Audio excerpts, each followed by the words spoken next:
Hey guys, I'm Chad Bell with Farming with the Bells, and I've had several people ask about how to tube feed a sick calf, which is, it doesn't matter how good you've got, how clean a facility you got, you'll eventually have to tube feed a calf if you go through several bottle feeding calves. And what I mean by tube feeding is 9 out of 10 times it's going to be induced by scares. When a calf gets the scares, it dehydrates them because the scares doesn't allow the intestines to absorb all the nutrients. They're just flushing them out. So therefore, what you have to do is keep them hydrated during the scares. So what you will use is a vitamin electrolyte type powder type, and you mix it up and make a solution like what I got here in this tube feeding drenched tube bag. Scares can be introduced to a calf by several things: virus, bacteria. Majority of the time people get confused with them being virus or bacteria when it's actually stress induced. And when it's stress induced, therefore all your antibiotics ain't working. So if you keep giving antibiotics, it's not working, they're getting sicker and sicker. It's because the calf, once you got it delivered to you, got highly stressed, and it causes it to get the scares. So therefore the only way to get the calf back is to keep it hydrated for several days, and it'll eventually come back too.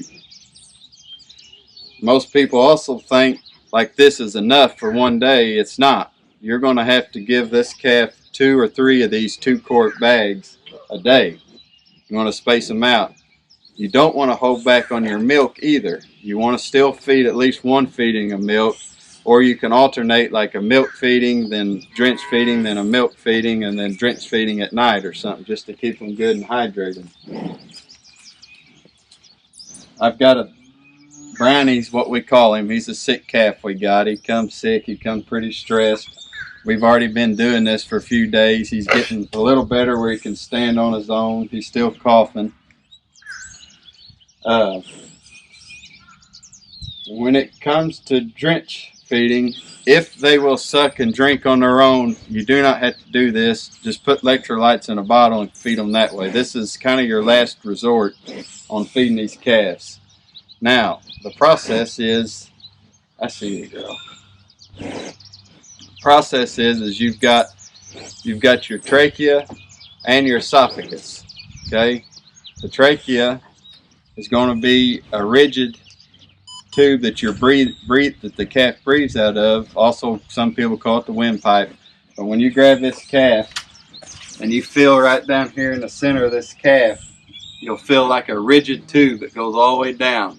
Okay, that's going to be his windpipes, what we're going to call its easier term. You do not want to insert this in the windpipe. Okay, this is going to go into the esophagus, which is the feeding part that goes to the stomach. That is going to be located, if you're standing next to this calf, let me get him up here to you. If you're standing next to this calf, okay, the esophagus will be on the left side of the windpipe. So you'll be feeling the left side of this calf. Okay, now when you're inserting this, the windpipe, the esophagus, which is going to be what you're wanting this to go in, will be on the left side of the windpipe. So when you're inserting this into the calf, you want to feel it on the left side of the windpipe and make sure you're going in the esophagus, or else you'll drown them by sticking this in their windpipe, flooding their lungs. This big end, you want to use one of these. You don't just want to use a tube and insert it, because this big end is actually protecting. It's rounded and big end. It helps protect going down into the esophagus. It also is big enough that it helps you not to get it in the windpipe. Okay. Now when you see me inserting this, I'm going to go slow at first, and I'm wanting that calf to swallow.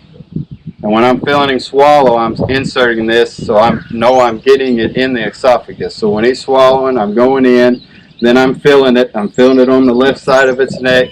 I know it's not in the windpipe. I feel it going down, and I will insert it all the way to about here, and then we'll tip the bag up. Now what you want to do is kink your hose at first, and just hold it like this in your hand. And I usually straddle them because it helps hold the calf too.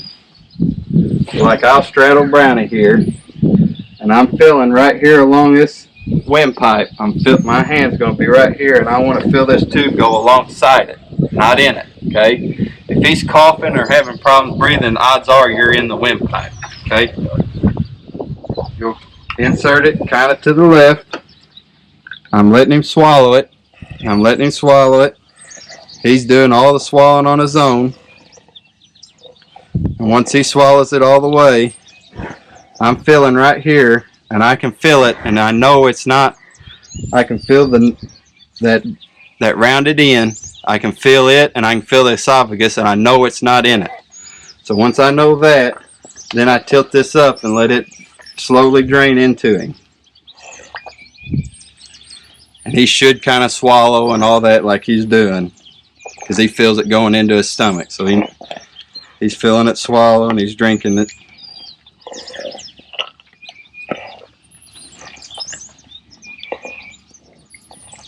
You don't want to squeeze this and force this all down him real quick. You want it to kind of go slow into his stomach. If it gets stopped up, you kind of just move it up and down just a little. Sometimes it kind of gets stopped up on the inside the esophagus.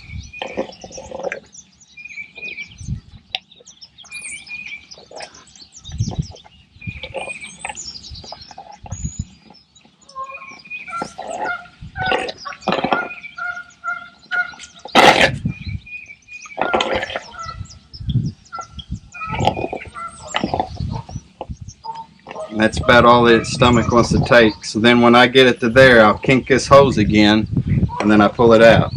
Okay?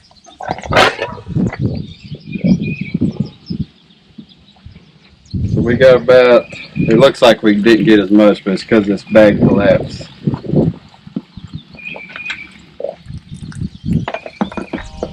We actually got about 3/4 of this in him. And I can kind of see that he's poofed out, so I know he's full down in there. We fed him his milk feeding about an hour or two ago, so that's one reason why he didn't take this whole jug. But now I know he's full of electrolytes, so I know he ain't going to be dehydrated. And about 2 or 3 hours later, we'll probably come and try to get another half or a whole one of these down him again. And you just keep doing that until they get all their energy and all that back to where they're sucking and eating good on their own, and then you'll have it made. I want to thank you all for watching. I hope this kind of informs you a little bit on how to tube feed. You know, you really got to pay attention, because you can drown a calf by getting in his lungs. So to kind of really read up on it, pay attention. When we edit this, I'll have some posts on there on kind of how much hydration a calf will need in a day, and kind of signs to look for scares, or kind of what can cause it and stuff. We'll kind of post that up on here. But I really appreciate you all watching. Please hit subscribe, so any more informational videos or our regular farm channel video, you'll get a notification, and I'll see you all next time.